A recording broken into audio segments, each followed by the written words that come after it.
vosotros ya conocéis a Pedro, porque es una persona que ha sido muy activa aquí en la agrupación. De todos modos, para mí es una satisfacción poder presentarlo a aquellos que no le conocéis.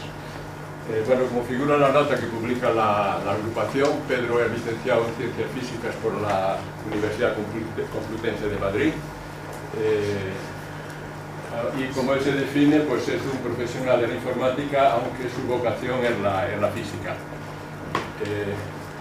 Pedro, bueno, es miembro de la agrupación desde hace más de 6 años y también forma parte de los grupos de cosmología y astrobiología, donde os puedo asegurar que ha desarrollado una gran actividad. No sé si me queda algo más ahí por decir, creo que... Bueno, y quiero deciros, aparte de eso que está ahí escrito, quiero deciros que en los grupos de cosmología y astrobiología ha desarrollado una gran actividad.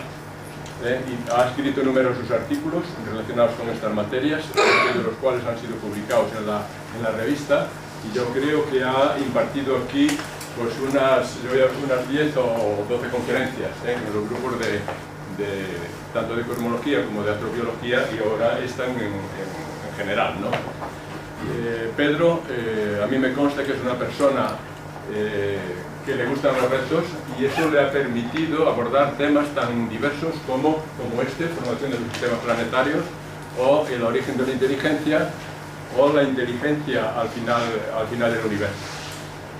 Creo que para la agrupación es una suerte contar con personas como Pedro, con voluntad y con capacidad para desarrollar con brillantez temas tan diversos como los que os he comentado. Y ya no tengo nada más que deciros, simplemente pues adelante, Pedro. Gracias, muchas gracias. Esta charla fue la primera que di, allá por septiembre o octubre de 2012, ¿vale? Hace ya 15 años fue la primera. Esto es como el primer gran amor, ¿no? Esto es, pues eso, tengo un cariño especial a esta presentación que hice en su día. Y efectivamente, pues he dado temas de cosmología, lógicamente, temas de, bueno, pues temas profundos de cosmología, y otros, pues por ejemplo, astronáutica u otros temas que no tienen que ver, porque mi interés por la astronomía pues ha sido diverso, ¿no? Y es verdad que me ha gustado tocar muchos temas. Este tema en particular, ya entramos en materia, pues es un tema que es relativamente sencillo de preparar y de estudiar. Cuando hace poco con la agrupación me propuso hacerlo aquí en la charla de los martes, bueno, pues me comentaron, pues, ¿por qué no actualizas un poquito los contenidos? No he hecho prácticamente nada, porque las teorías de formación de los sistemas planetarios pues siguen estando vigentes en estos últimos años, igual pues que en el año 2012. Así que sin más, entramos en materia. Y lo primero que vamos a ver es pues una introducción histórica a cómo es la fundación o la presentación, no sé si capaz de darlo esto, de los sistemas aquí. La historia de cómo a lo largo del siglo XVIII y años posteriores, décadas y siglos posteriores, pues fueron las primeras teorías hasta que llegamos a la teoría que está vigente ahora, que es la teoría solar nebular, ¿vale?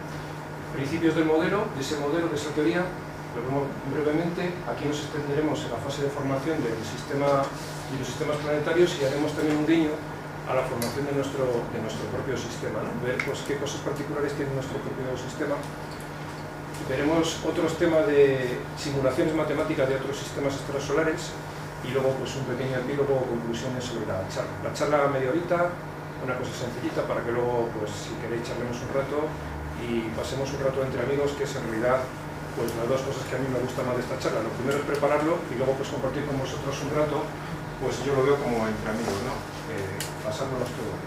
Así que vamos a ir con la parte, si soy capaz, de la introducción. Entonces las primeras ideas pues surgieron en el siglo XVIII con este señor Swedenborg, que hablaba de que un sistema planetario pues parecía originarse de unas nubes que se contraían, se aplanaban en un giro inicial. A la hora de contraerse, pues el giro generaba un disco, y por ahí pues parece ser que aparecían pues una serie de objetos, ¿no? Entre ellos los planetas. El gran filósofo Immanuel Kant también habló de este tema, porque conoció en su día, ya en el siglo XVIII, unos años después, en los trabajos de Swedenborg, y refirió un poquito más de idea, ¿vale? Decía que esas nubes, pues al achatarse formaban anillos, y esos anillos se concentraban pues, en planetas, de manera que eran unos anillos concéntricos pues, unos dentro de otros. La idea pues, ya parecía bastante, curiosamente, era bastante parecida a las teorías que tenemos ahora nosotros, y la prolijamente de este señor, que habló y dio grandes ideas a la filosofía, pues también se centró en la parte de la astronomía. Y el tema siguió más adelante, pues unos 40 años después, cuando Pierre Simon Laplace pues refinó un poquito más la teoría y hablaba, bueno, que esos anillos eran algo dinámico. Lo que aportó este señor, sin conocer, por cierto, los trabajos de Kant, lo que aportó es que estos anillos se creaban de una manera dinámica en un momento inicial y con el paso del tiempo pues se movían y había una dinámica. Y esto fue un gran paso en la filosofía de la creación de los sistemas planetarios, porque ya fue la primera persona que pensó que estos sistemas no eran sistemas estáticos, sino que habían tenido una historia previa, y lo que nosotros estamos viendo hoy en día, cuando observamos los planetas, es una situación resultante de una evolución, ¿vale? Sin embargo, el asunto entró, por así decirlo, en una crisis cuando Clerk Maxwell, el modelizador del electromagnetismo, observando los anillos de Saturno, llegó a detectar que los anillos eran formados por conglomerados sólidos, no eran discos, no era gas, sino que eran un conjunto de rocas que estaban orbitando alrededor de un planeta. Entonces él dijo, si en Saturno este disco se ha formado y sigue hoy en día formado por estos conglomerados, estas piedras, estos concentrados de materia, no tiene sentido que un sistema estelar, un sistema como el nuestro planetario, se haya formado a partir de esos discos iniciales de algo de ese material. ¿Por qué en Saturno no está ocurriendo eso? Si no está ocurriendo eso, tampoco nos ocurriría a nosotros, ¿no? En aquella época, pues lógicamente no se sabía que había unas lunas pastoras que lo que hacían es dispersar los conglomerados de materia que forman el anillo, de manera que no hay una concentración, como pudo observarse, por ejemplo, cuando se formó la Luna, veremos más adelante, pues resultado de una colisión con el planeta Tierra. Y esto, por así decirlo, a este problema se sumó otro, que era que los cálculos matemáticos que se hicieron en aquella época determinaban que el momento angular de esos conglomerados de materia sería tan fuerte que prácticamente dispersaría el disco. Es decir, si una nube inicial se concentraba, todo el momento angular se concentraba en un punto, en un plano, pues si no había pérdida de momento angular, esos discos terminarían dispersándose. Y lo que, como digo, derivó este asunto fueron pues otro género de teorías llamadas catastrofistas. Una catástrofe pasó cuando nuestro Sol se había formado en un tiempo temprano, que lo que hizo fue generar pues una serie de planetas. Por ejemplo, Jean-Louis Le Gret, conde de Buffon, científico francés, que lo que dijo fue que los planetas habían sido el resultado de unas sucesivas choques de cometas en nuestro Sol. Es decir, que si no hubiera habido una catástrofe en nuestro Sol, pues no hubiera habido desprendimiento de materia con los sucesivos anillos y producción de planetas. Estamos en el siglo XVIII, pero damos el salto a 1901, mirad el contexto, ¿vale? Eso es decir, cuando todavía no había salido la relatividad general, no conocemos la mecánica cuántica, la teoría nuclear, es decir, un poquito antes de toda esa explosión de ideas, pues también surgieron teorías como la de Chamberlain y Moulton, que es la teoría planetesimal. No fueron los cometas los que chocaron contra el Sol, sino que fue una estrella que se acercó mucho a nuestro Sol, generó una marea de material, esa estrella se alejó, pero esa marea de material se quedó orbitando alrededor del Sol y dio como resultado pues una formación de planetas. Otra catástrofe, ¿no? Desde luego estas teorías, con un poquito de cálculo matemático, pues no se sostenían, ¿no? Pero bueno, hubo un momento en que, como digo, desde el siglo, muchos años, final del XVIII hasta entrado el siglo XX, en que estas teorías estaban bastante en boga.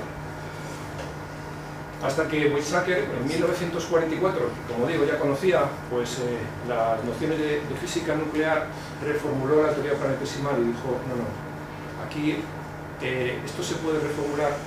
¿Y en qué sentido? Pues en el sentido de que esa nube que se contrajo inicialmente generó la suficiente presión y temperatura como para generar reacciones nucleares en un tiempo mucho más largo. Él hablaba de 5.000 millones de años de formación de un sistema es decir, bastante parecido a lo que es la teoría actual, ¿vale? Y volvió a retomar esta teoría diciendo pues eso, que sus discos se habían concentrado en una serie de conglomerados que formaban los planetas.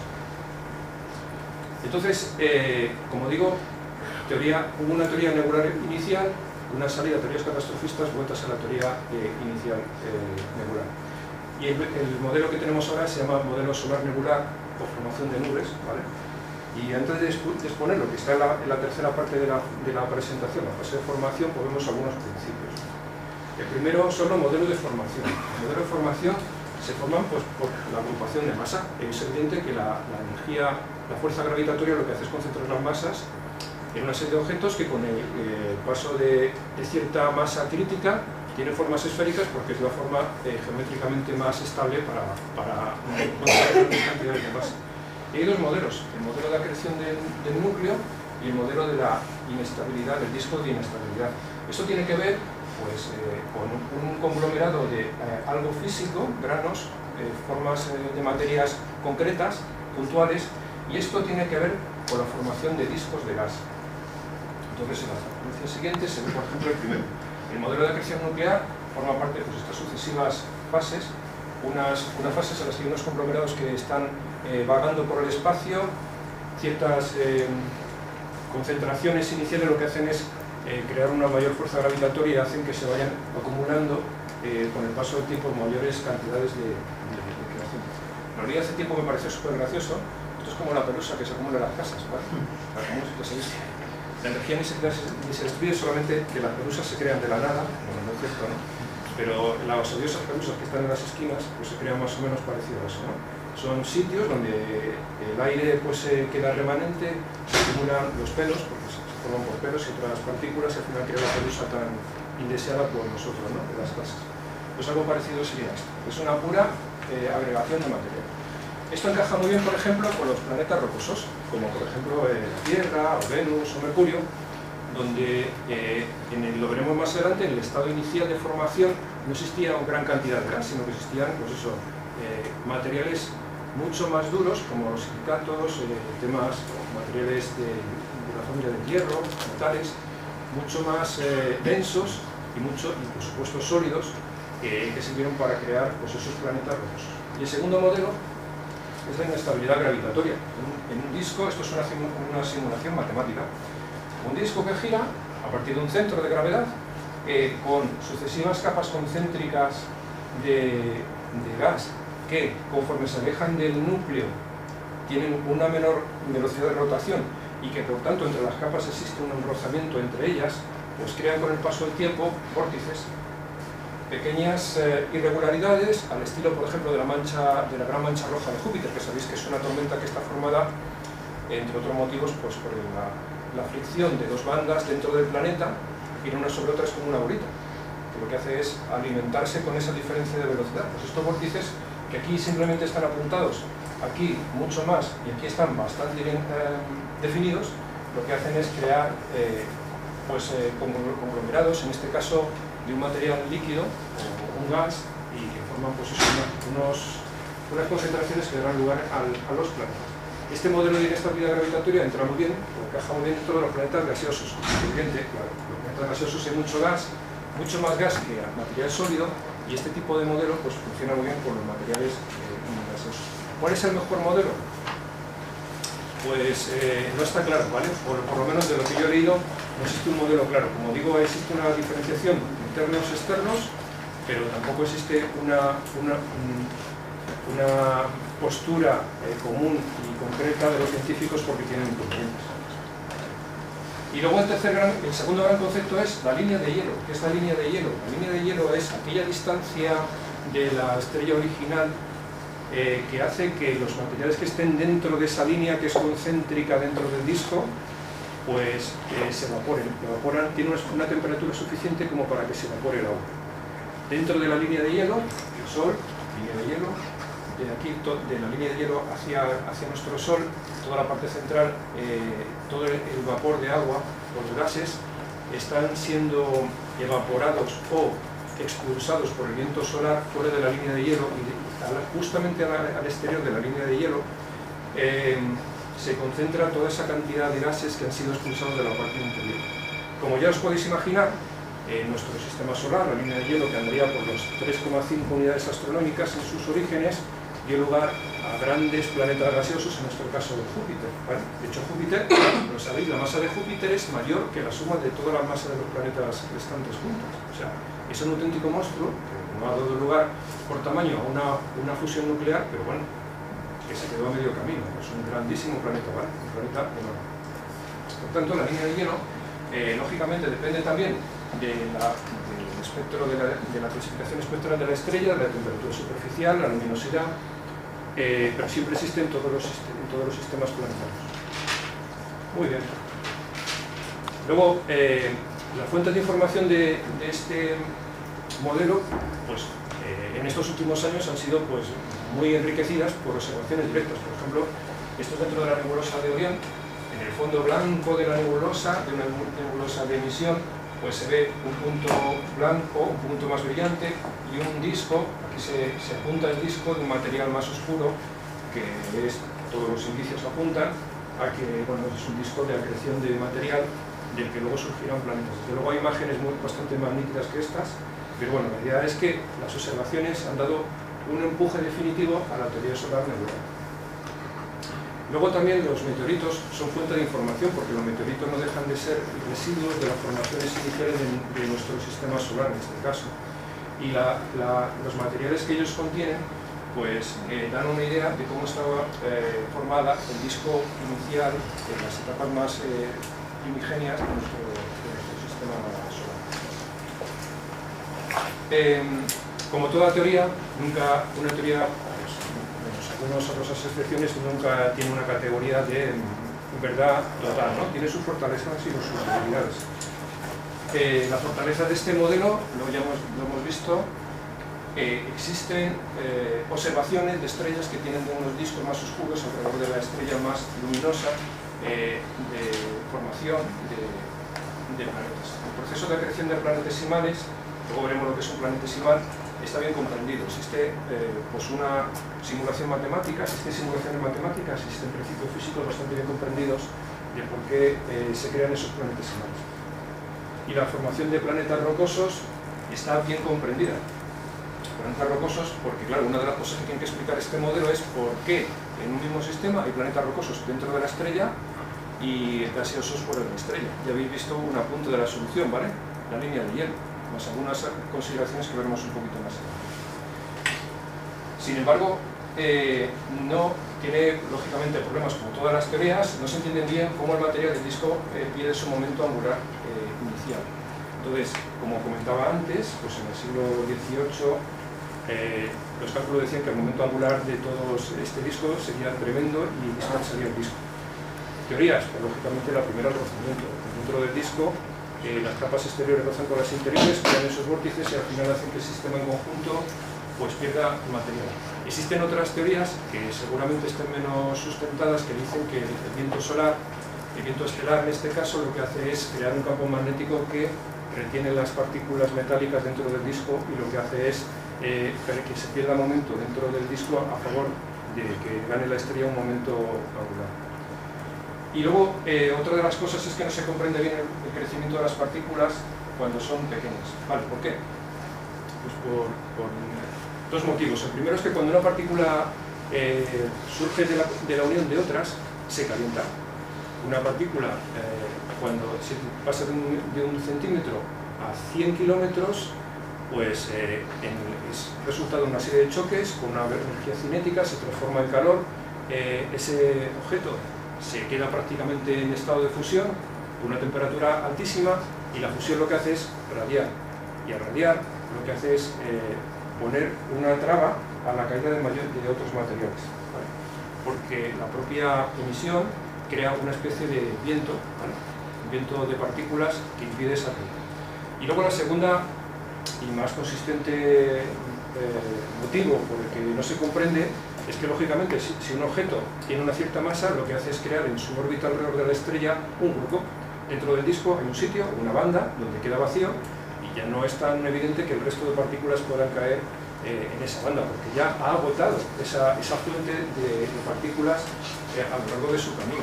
Tened en cuenta que dentro de un disco las partículas tienden a ser estables, porque por los propios choques la partícula se queda siempre al mismo radio, a la misma distancia de la estrella, y no las partículas que cambian de niveles, por así decirlo, al final por los choques son penalizadas. Al final todas las partículas tienen el mismo radio. Es como si todos nosotros empezáramos a dar vueltas alrededor de una pista circular y a alguien se le ocurriera cambiarse de carril, pues al final se pegaría de golpes con alguno que más. Así que estos problemas pues no impiden que esta teoría pues ahora mismo, como todas las teorías científicas, la menos mala o la que está actualmente en boga. Y luego el otro gran problema es el de la migración, ¿vale? La migración consiste en que cuando un planeta, un objeto, se crea a una cierta distancia de un centro donde está la estrella, con el paso del tiempo sufre una migración, por así decirlo, catastrófica, una migración hacia el interior del centro, hacia el interior de la estrella. ¿Por qué? Pues por un tema físico. Cuando un objeto tiene cierta masa, crea una onda gravitatoria por delante y una por detrás. El que crea la onda por detrás se entiende bastante bien. Los discos externos a este radio, o a esta circunferencia que describe el punto, como hemos dicho antes, rotan a una velocidad de rotación menor que la que tiene este disco. Es decir, que esta partícula va un poquito más lenta que este disco. Y esta más lenta que esta de aquí. Entonces, conforme pasa el objeto por el disco y se hace en un entorno como fluido, pues crea una onda que tira detrás del disco. Es decir, esta onda va más despacio que el planeta. Y esta onda va más rápida que el planeta, por el mismo razonamiento. Las partículas que están dentro, en un círculo más interior, rotan a más velocidad. Con lo cual, se crean como dos brazos. Este más despacio, que tira para atrás, retiene, y este más interior, que tira hacia adelante. Si los dos brazos tiran de la misma manera de ese cuerpo, el cuerpo tiende a mantener la velocidad angular constante, o sea, no pierde energía y por lo tanto se mantiene en esa órbita. Sin embargo, como aquí se pinta y es la realidad, este brazo es mucho mayor que este de aquí, pues este cuerpo pierde velocidad de rotación y por lo tanto cae a un nivel de energía cinética inferior, y es decir, más cerca de la estrella. Conclusión de esta historia: los grandes planetas, los primeros planetas que se forman dentro de un sistema estelar, que lo veremos más adelante, que son los gigantes gaseosos, tienden a caer de la estrella. Hay dos tipos de migraciones. La migración de tipo 1, que es cuando el disco existe, y la migración de disco 2 tiene el mismo principio, pero se diferencia en que ya el planeta es tan grande que ha creado a su alrededor un hueco vacío, y entonces es una migración mucho más sutil porque las fuerzas de estas ondas gravitatorias es mucho menor que el planeta. Luego lo veremos un poquito más adelante. Este problema es un problema grande porque en realidad, bueno, de hecho, muchos de los sistemas estelares que ahora mismo se han detectado por medio de exoplanetas son planetas que están dentro, muy cerca, son grandes planetas que están dentro de su estrella.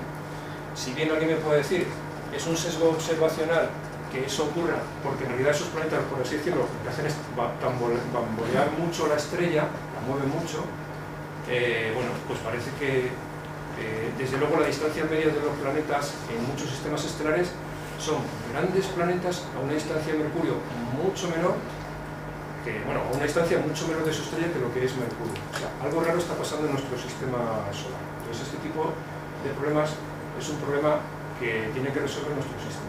Aquí veis el resultado de lo que hemos hecho, ¿vale? Un gigante planetario, con el paso del tiempo, se queda más cerca de la estrella. Y aprovecho para decir que aquí no cae el Sol porque esta zona, que está totalmente barrida por el viento estelar, es una zona vacía, y aquí estas ondas dejan de ser, tener ninguna importancia sobre la estrella. Entraría dentro de una órbita estacionaria, pero muy cerca de su estrella. Sabéis que las estrellas que se acercan mucho a su estrella, pues los planetas que se acercan mucho a su estrella tienen pues una conexión gravitatoria con la estrella, de manera que siempre presenta la misma cara a la estrella, ¿vale? Pues como la Luna, que siempre presenta la misma cara a la Tierra, un acoplamiento gravitatorio. Bueno, pues visto, vamos a ver las fases de formación, que son básicamente, la repaso muy rápidamente: se forma una nube muy grande, se forman planetesimales que son objetos de tamaño de hasta 1 kilómetro. Estos planetesimales se agrupan, chocan y entran en un baile caótico para formar embriones planetarios, algo pues, parecido pues, a unos 1000 kilómetros de diámetro, con un tamaño de la Luna, una cosita así. Se crea el primer planeta gigante lejos de la línea, más allá de la línea de hielo. El planeta gigante se mueve, el movimiento del planeta gigante crea la formación de otros planetas gigantes y un poquito más tarde, dentro de la línea de hielo, la perturbación del planeta gigante también crea la formación de planetas rocosos.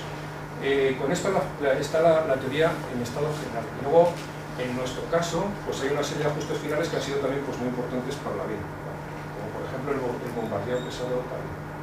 Así que empezamos por nubes, por las nubes, grandes nubes grandes nubes de gas. Se formó, por ejemplo, donde se formó nuestro Sol, pues se estima que teníamos unas 100.000 masas solares. Se crearon pues, en la parte central grandes estrellas supermasivas cuya vida fue muy corta, explotaron como supernovas, y al explotar como supernovas del centro de esa materia de gas, esa gran nube, se creó una onda de choque que por un lado enriqueció el entorno externo con materiales, lo que llamamos metalicidad en astronomía, es decir, elementos químicos cuyo número atómico es mayor que el litio, es decir, pues, lo que se ha formado dentro de la nucleosíntesis estelar. Como digo, contaminaron esa nube y luego además crearon ondas de choque que lo que hizo fue provocar pequeñas irregularidades en el campo gravitatorio de las nubes que luego se condensaron y formaron otros sistemas estelares. La densidad de estas nubes es muy pequeña, pues estimamos una partícula cada 10 litros o cada 100 litros. Lo que pasa es que como es una distancia tan sumamente grande, pues al final la masa acumulada de todas esas partículas es tremenda, es muy grande. En el caso de nuestro Sol, hay un proyecto que todavía no ha visto la luz, de buscar las hermanas del Sol. Hay un artículo en investigación y ciencia que se llama Las hermanas del Sol.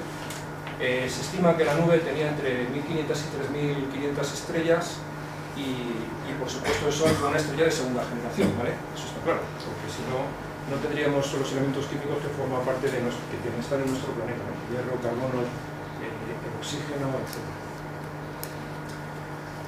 La segunda parte fue pues, los planetesimales. Bueno, se me olvidó una cosa. En las estrellas que hemos visto en la fase anterior, la nube central se va condensando, va aumentando la temperatura, va aumentando la presión y llega un momento en que la estrella deja de tener un proceso de calentamiento por pura física, es decir, por la pura contracción. Un cuerpo que se contrae se calienta, pasa a tener fusiones que se llaman estrellas de primera generación, pasan a tener reacciones nucleares de fusión del elemento más sencillo, que requiere menos temperatura, que es el deuterio, y se llaman estrellas de generación 0, generación 1. Las primeras se llaman Hard-Hero Objects y la segunda YSO, Young Stellar Objects, que son objetos en los que el deuterio se fusiona. En la parte externa, en la parte del disco, el propio viento estelar, como digo, empieza a limpiar la parte interior y quedan los objetos que tengan pues, como silicatos, combinación de silicio con oxígeno, con metales, que tengan un punto de fusión mucho mayor que los 100 grados del agua y se mantienen dentro de ese espacio interior, ¿vale? Se forma, como pone aquí, un enjambre de planetesimales, miles de objetos que están dentro de un disco y que empiezan a chocar, a interaccionar entre sí y en definitiva agruparse para formar objetos mucho más grandes. Esto sigue adelante pues, con la creación de embriones planetarios. ¿Qué es un embrión? Pues como he dicho antes, lo he presentado, ¿no? Un objeto de alrededor de unos 1000 kilómetros de diámetro, es decir, un objeto que ya es capaz de dejar una estela de material hueco en su disco, alrededor de su disco. Y se crea, como pone aquí, acreción oligárquica, es decir, una suma totalmente caótica, y en la que la palabra oligarquía tiene también el sentido de que los objetos más grandes son tiranos y lo que hacen es absorber la masa de los objetos más pequeños, ¿vale? Es como podría pensarse una lucha brutal, ¿no?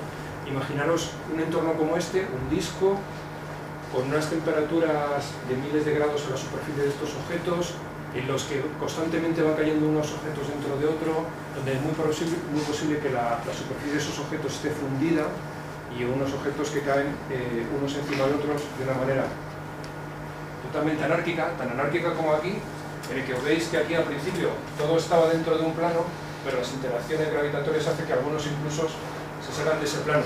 También puede pasar que algunos objetos salgan despedidos por las interacciones fuera del sistema estelar porque tienen la suficiente energía cinética como para abandonar el sistema. Es decir, pues un infierno, ¿no? Como se puede ver en este segundo paso.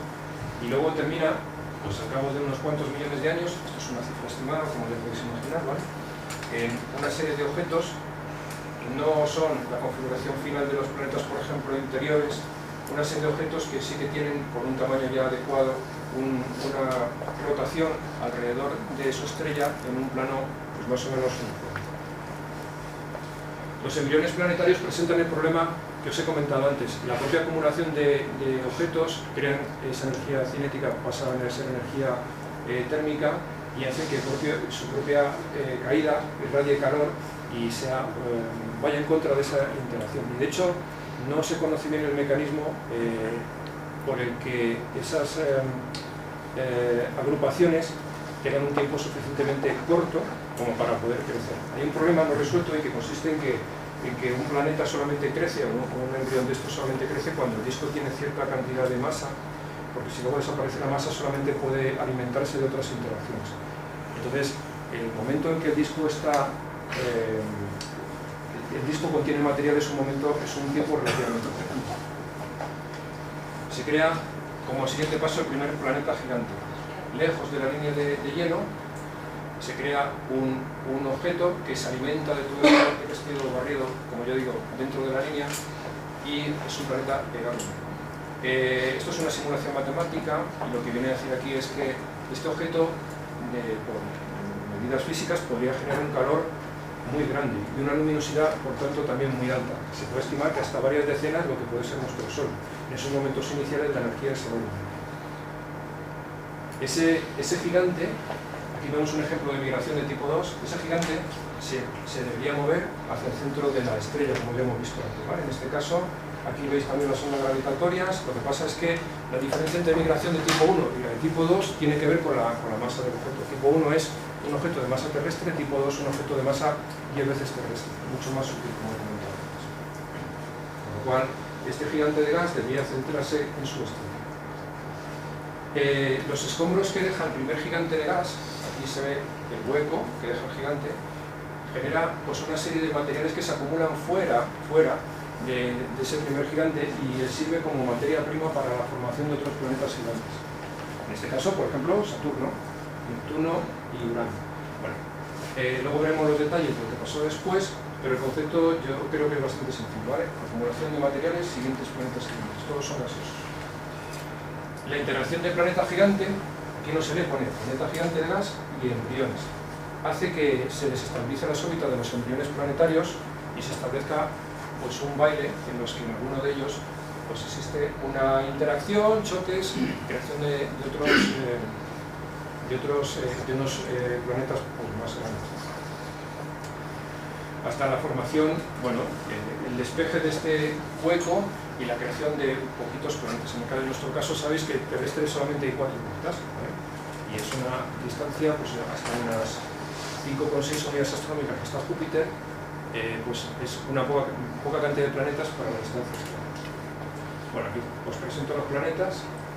Como bien sabéis, visto desde aquí, todos los conocéis. Lo curioso del caso es que aquí uno ve ciertas discontinuidades, ¿no?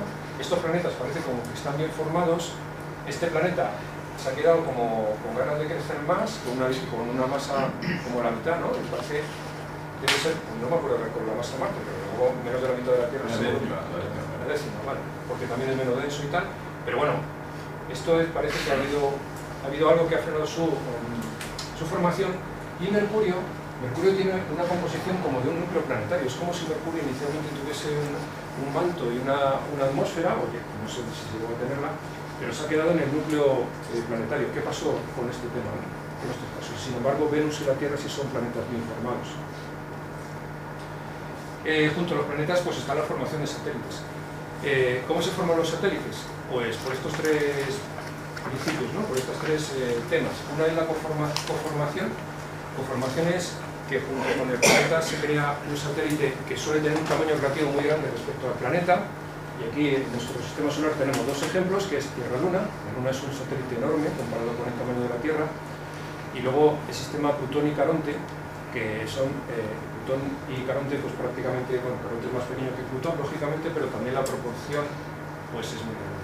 ¿Cómo se formaron estos satélites? La Tierra y la Luna, ya sabéis que fue por un impacto, luego lo veremos, ¿vale? Por un impacto, porque si no nos explica esto. Y Plutón y Caronte seguramente pues fue por la agregación dentro del cinturón de asteroides, pues se interaccionaron entre ellos y formaron ese sistema. De hecho, sabéis que a Plutón y a Caronte acompañan otros cuantos satélites. Me parece que son 4 o 5 los objetos astronómicos que forman ese sistema. Bueno, ¿verdad? Esto que os cuento es por impactos, perdón. Esto es por impactos. Lo que os he dicho. Conformación es los satélites de Júpiter y Saturno. Júpiter, Saturno, Urano tienen sus sistemas gaseosos que forman un disco, y ese disco lo que hace es generar conglomerados, que son satélites que luego forman parte pues, de ese sistema. Y por captura de un objeto que pasaba, pues son objetos que inicialmente no parece que formen parte del planeta y luego pues, son capturados por el planeta. Por ejemplo, pues los satélites de Marte, ¿vale? Phobos y Deimos, pues parecen asteroides que han sido capturados por el planeta. Esta de la simulación de la creación de la Luna, que ya sabéis, bueno, me encanta esta parte, porque yo creo que hemos sido una especie en el universo bueno, estamos aquí, tenemos inteligencia, y entre otras cosas fue porque un planeta del tamaño de Marte chocó con la Tierra, y no chocó de la manera adecuada, porque le dio de lado, creó un impacto catastrófico. Más o menos se estima que fue hace unos 4.500 o algo así, no sé, más o menos millones de años.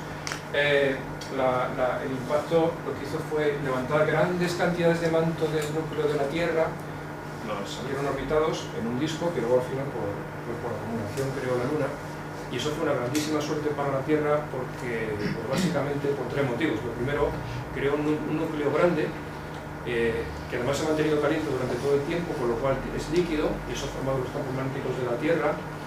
De hecho, la densidad de la Tierra es ese planeta con mayor densidad, es un núcleo inmenso para lo que es nuestro planeta. Luego también la Luna estabilizó la órbita de la Tierra, la rotación de la Tierra, de manera que el eje de rotación no ha sido desviado para el paso de los eones y ha creado climas más catastróficos o más difíciles de seguir. Y bueno, luego la Luna también creó las mareas, que fueron uno de los factores que potenciaron la creación de la vida de los primeros seres, de los primeros microorganismos vivos dentro de la Tierra. Pues se crearon, como digo, los planetas terrestres. Hubo, como pone aquí, unos ajustes finales que son la explicación, o el intento de explicación, porque no está todavía claro, de por qué en nuestro sistema solar, en nuestro sistema estelar, Júpiter no está pegadito al Sol. ¿Qué es lo que pasó ahí con esta historia? Entonces, existe una teoría, luego veremos en la parte final las referencias. El año 2011 intentó explicar el asunto, y que consiste en que Júpiter ahora mismo está a 5,2 unidades astronómicas, ¿vale? Unidad astronómica, la distancia de la Tierra a la Luna. Para que os hagáis una idea, Marte está a 1,5 unidades astronómicas, ¿vale?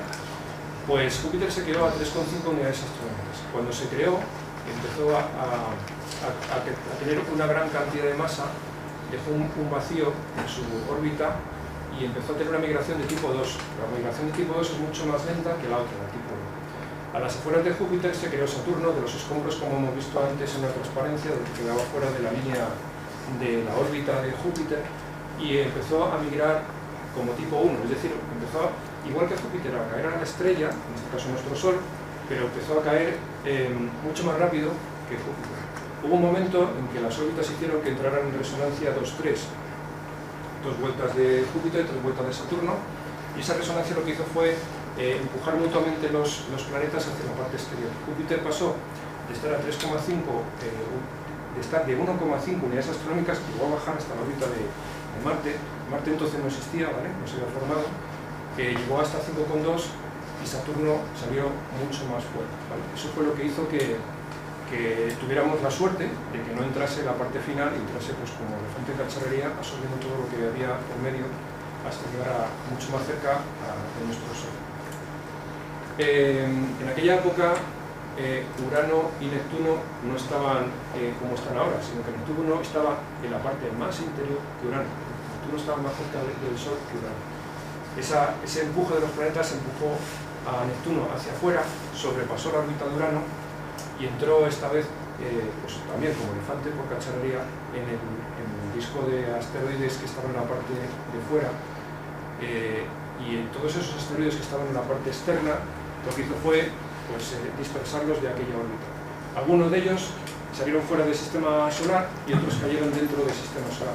Fue otra grandísima suerte porque algunos de ellos cayeron dentro, pues, en la Tierra, en la Luna, en Marte, y fueron los que nos trajeron, ¿quién lo sabe?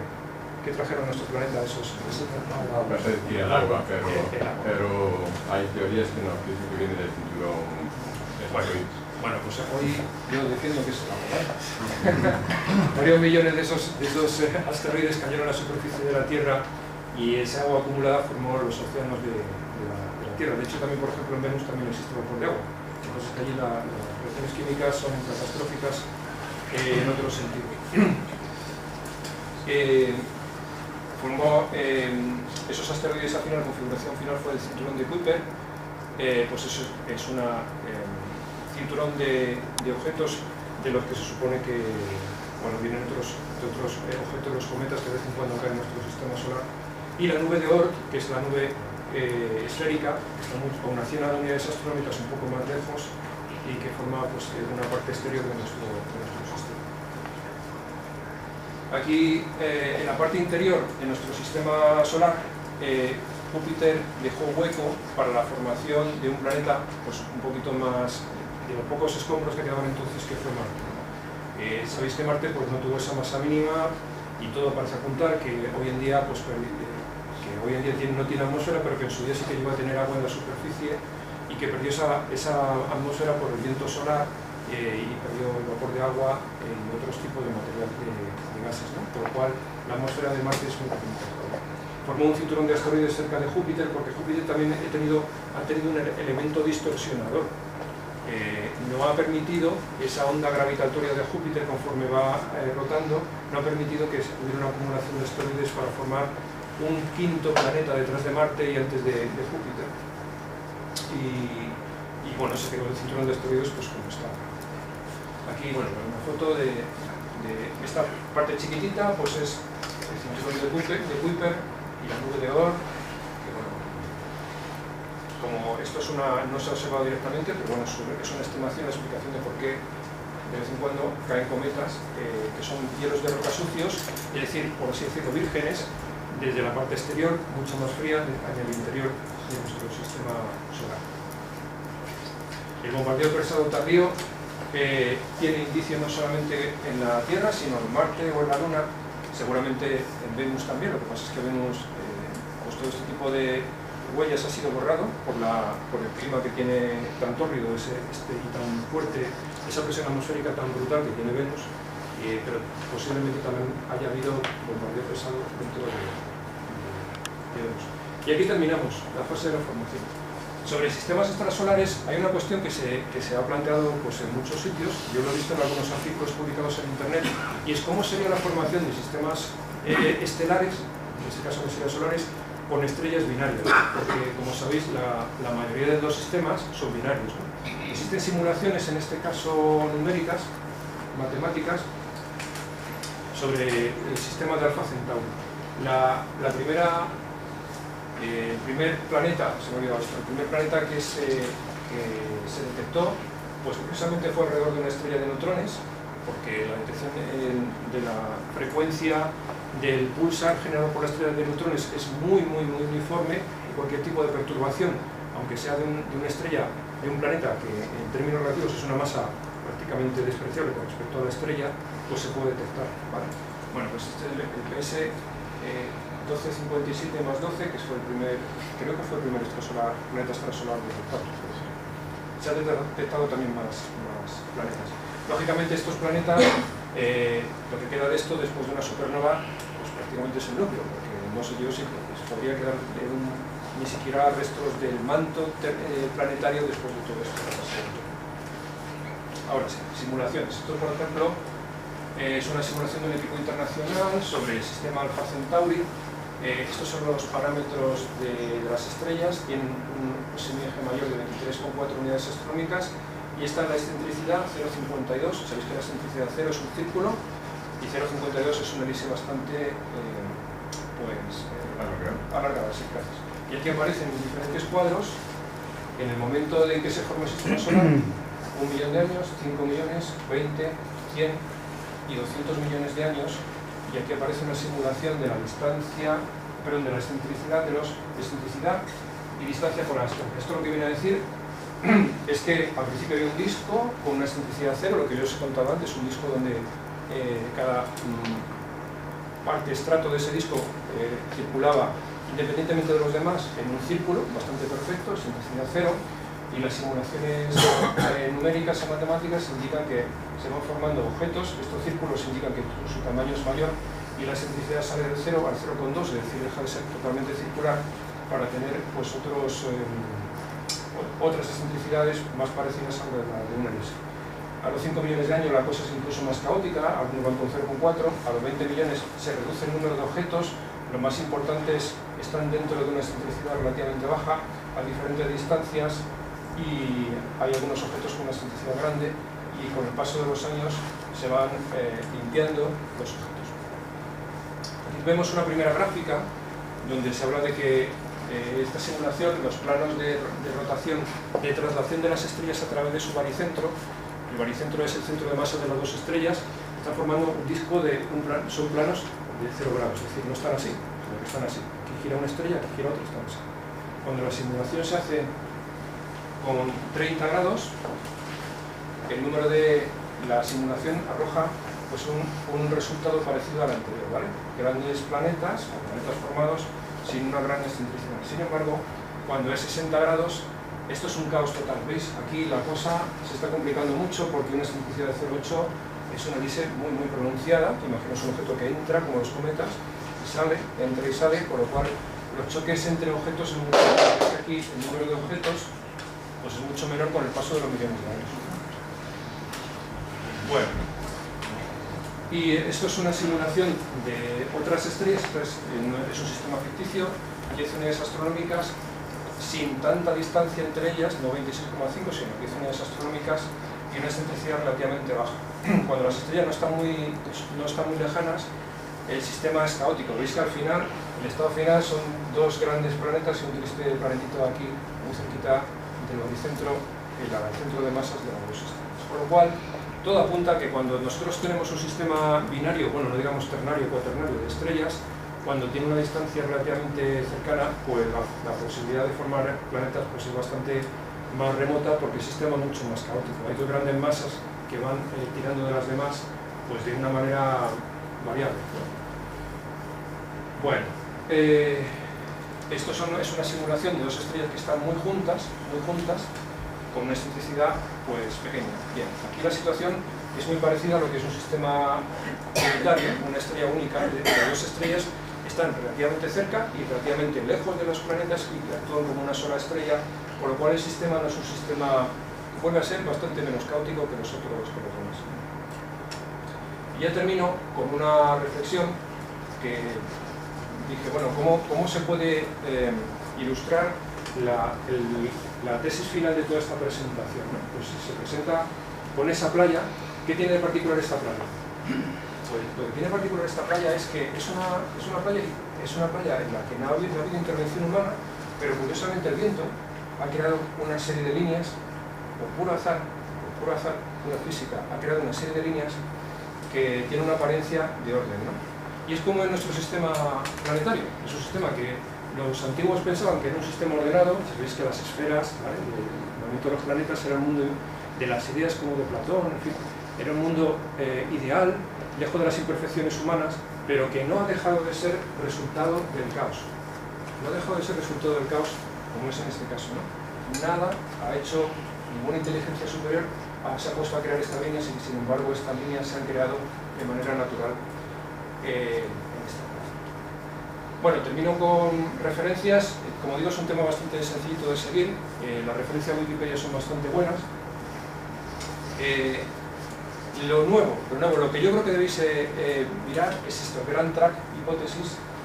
Esto no está traducido al castellano, está en la Wikipedia también. Está en la teoría que explica o intenta explicar los movimientos de Júpiter y de Saturno y todos los movimientos posteriores de nuestro sistema solar, que es quizás lo más novedoso y lo más especial que nosotros tenemos en nuestro entorno, ¿no? Nuestro sistema no es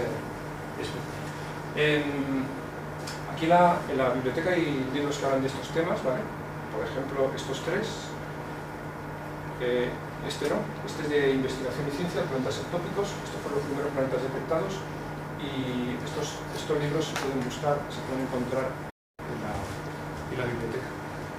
Y nada más, espero no haberos aburrido mucho.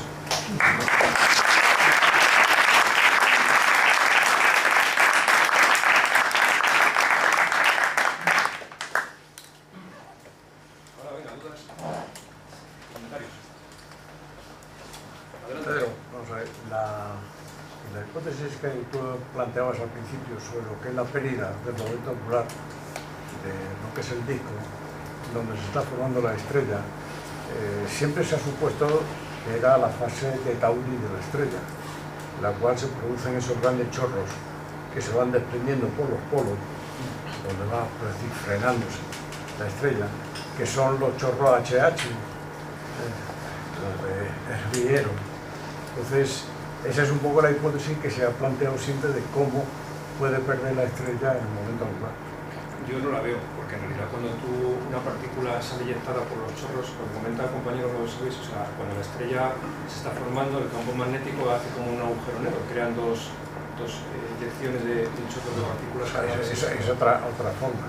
Bueno, entonces yo creo que por ahí no va, porque esas partículas no están absorbiendo el momento angular porque salen precisamente por el eje de rotación. Si salieran fuera del eje de rotación sí podrían capturar el momento angular del disco. Yo creo que no. Pero bueno, me sabemos poquito en estudiar. Sí, pero vamos, bueno, posiblemente a lo mejor eso también me va a aprender. Ayuda un poco. Lo curioso del caso es que, claro, lo curioso no. En aquella época Maxwell era una auténtica autoridad, ¿no? Así como si ahora Einstein existiera y dijera, pues lo que dijo, Dios no juega a los dados, ¿no? No sé, una cosa de cuántica no existe porque lo ha dicho este señor. Pues en aquella época, pues la influencia de este señor pues fue, bueno, perjudicial. Hay que entender que era una autoridad fundamental. Pero yo creo que el momento angular se ha tenido más por herramienta. Por la viscosidad del disco, por lo que se considera que más se pierde. Pero bueno, el comentario está muy bien. Está bien. Y hay parte se pierde por eso también. Que no es un chorro puro, es una hélice. Es una hélice. Bueno, ¿las cosas? Esto te comentaba antes, ¿no? ¿Ha habido una pregunta? Sí, aquí los de adelante no vemos a los de atrás, entonces metemos la pata hablando. Más o menos, ¿qué tiempos se consideran de formación de un sistema planetario? Vale, los primeros cuando la estrella empieza a iluminarse por fracciones, pues unos de 100.000 años a 1 millón. La creación del primer planeta gigante de 10 millones de años. La creación de los rocosos, bueno, del planeta gigante, después vienen el resto, que pues, 50 millones. La Tierra se estima que se formó a los 100 millones de la creación del sistema solar. Me parece que he leído por ahí que Mercurio 10 millones y Marte 20 millones, la Tierra 100 millones. Y luego a partir de ahí, movimientos planetarios lleva a los... El bombardeo pesado tardío fue a los 800 millones. Eso ya fue de las fases finales. Al principio la estrella es muy rápida, los gaseosos se crean bastante rápidos, los rocosos van más despacio. Más o menos. No, yo lo que era un comentario de la aportación. ¿De dónde ha venido el agua que tenemos en la Tierra? Entonces, sí, no es una teoría, es que se ha estado analizando la composición del agua de los cuerpos que vienen del cinturón de Kuiper y de los que vienen del cinturón de asteroides y la relación de deuterio-hidrógeno del cinturón de asteroides coincide con la de nuestros océanos y la de los que vienen de fuera pues es mucho más alta. Y la última prueba, bueno, de 2 a 1, de 3 a 1, como en el último de Philae y del experimento de Rosetta que da 3 a 1 de deuterio respecto al hidrógeno, y eso descarta un poco que el agua haya venido de fuera. Viene más bien de la parte exterior del cinturón de asteroides, que son las conditas carbonáceas y todo eso. De todas formas, eso no se sostendría por la idea de que Júpiter llegó hasta 1,5 unidades astronómicas, porque guardaría todo el... Eso tampoco está muy allá. Ya. Está bien. Está cerca. Y además, los asteroides que vienen del cinturón de Kuiper tienen tanta energía cuando llegan al centro del sistema solar que se supone que ese impacto echaría fuera todo lo que traía. Mientras que los que vienen del cinturón de asteroides están mucho más cerca y llegan con mucha menos energía. Mucho menos energía cinética. Sí. Bien planteado. Es una sí, es una realidad. ¿Y por qué se cree que los planetas gigantes o gaseosos se forman antes que nosotros? Por la línea de hielo.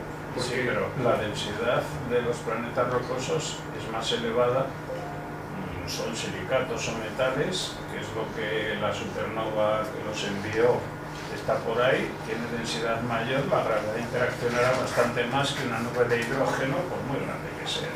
No, pero aunque la densidad sea mayor, la masa es menor.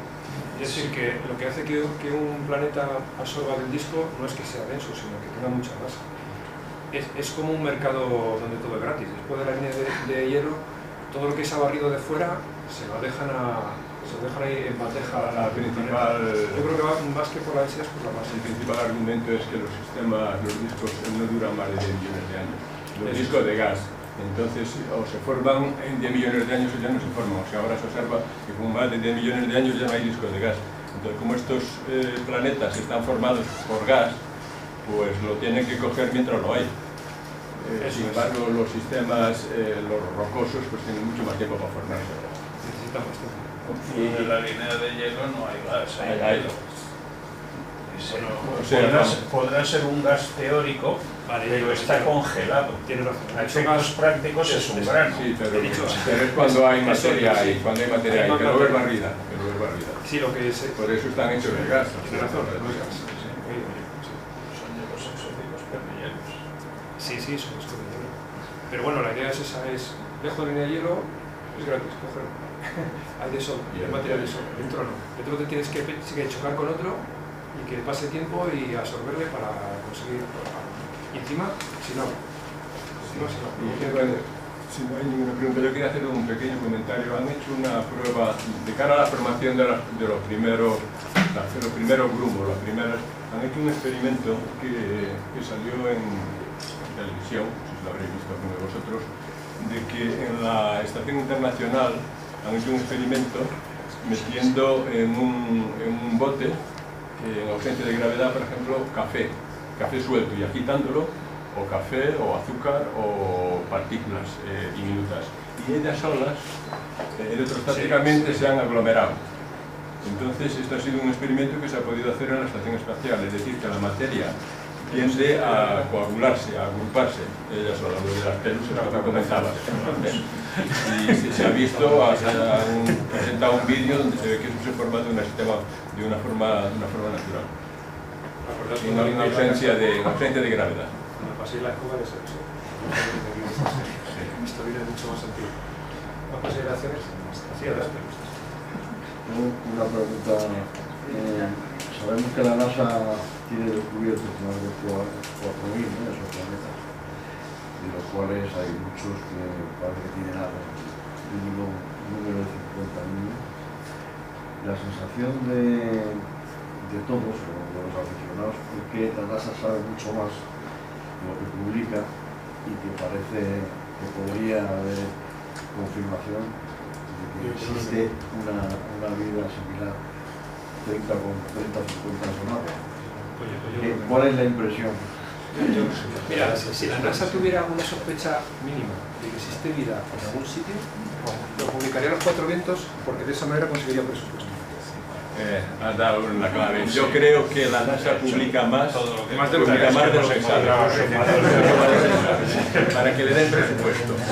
Sí, y siempre que tienen que votar para que haya presupuesto, sacan alguna cosa muy novedosa. Y fijaros que están planetas con vida, o Claro, con sí, casi sí, como claro. la Tierra, no sé qué, no sé cuánto, ha habido, y siempre viene uno que es un poquito más. O sea, yo creo que publican más de lo que saben, y luego los periodistas lo exageran. Sí. Está muy bien el comentario, ¿vale? Pero yo estoy con él. Pero estamos convencidos de que A ver, de que hay mucha vida en el universo. esto es un tema de astrobiología. Están las dos hipótesis, porque como no, el día que sepamos que hay vida se acabará la tontería de la discusión, ¿no? Pero está la hipótesis de que somos especiales y la hipótesis de que somos mediocres, somos un planeta más, ¿no? Desde luego, mi opinión particular es que vida biológica tiene que haber, porque, vamos, o sea, la Tierra se formó relativamente joven, ¿no? Pues yo hace tiempo di una charla que a mí me gustó mucho, que habla de... es de un libro de John Griffin que se llama Solos en el universo, que viene a decir que la inteligencia no existe prácticamente en ningún sitio. La vida inteligente, no vida biológica, ¿vale? Vida inteligente, porque hay una serie de circunstancias y tal. Yo particularmente creo que vida biológica, pues, si es que el agua es bastante... Para que haya vida biológica, pues como bien habéis oído en la astrobiología, necesitamos, bueno, aparte de temperaturas y tal, agua y carbono, que son elementos que son relativamente abundantes en el universo. Bueno, no, Pues entonces despedimos a Pedro, muchas gracias.